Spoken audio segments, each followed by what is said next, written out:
Hello, parents. Mr. Shea here. We are rolling out a parent form that we would like you to fill out right away. What we are looking to do is we actually have two questions on it. And depending on what your choice may be, that may alter which question you answer and how you answer them. So I'm going to walk you through what that looks like. But the two questions are going to be this. One, we know how very important it is to all of you as we near the reopening of school. And so we're trying to gather some information and get ready as the Board of Ed finalizes their plan for reopening.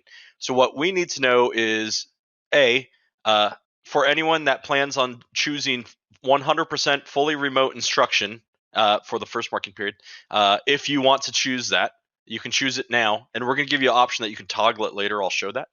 And then for question two, for anyone that plans on sending their child in person, is a transportation question.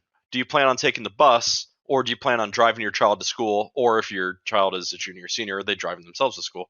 But so are they taking the bus or not taking the bus?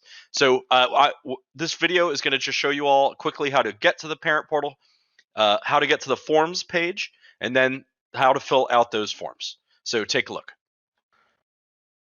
So for those of you that are new that may have not been to the parent portal before or don't have it bookmarked, you can go to our website, that is vtsd.com, and you can go to the parents page and just click on Genesis Parent Portal.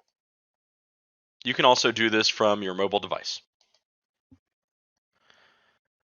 When you log in, what you're going to want to check for is this Forms tab. Right now, we have most everything shut down since it is summer maintenance time, and we are working on schedules and working on calendars and all of that fun stuff.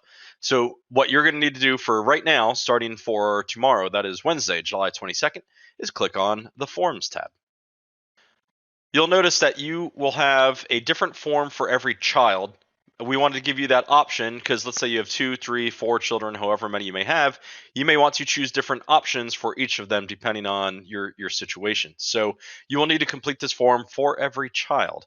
So you'll notice when I just click below here, I can start that form for this child. And here is the form itself. We have a quick little preamble at the top telling you what these questions are for. So question one, again, this is just an opt-in. This is an opt-in for remote learning. You do not have to choose this. Checking this checkbox means you do want remote learning for your child. You plan to keep them home. We will 100% deliver them instruction online. If you plan on sending your kid in person, do not check this checkbox. Please skip the question. And this does say that, but I'm just reiterating it. So you'll just check this checkbox if you want a remote option, if you want remote learning for your child, 100% remote learning.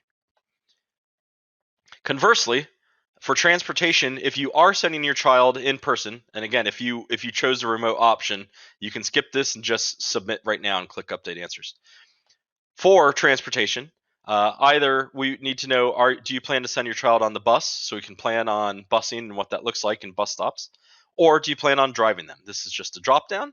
So you'll say, oh, I plan on sending my kid on the bus. I plan on driving my kid to school. Whatever your choice is, enter it there, and then you'll click update answers, and you will be all done. Once that is submitted, you will actually see it'll say submitted on, and it'll show like a timestamp of when you completed that.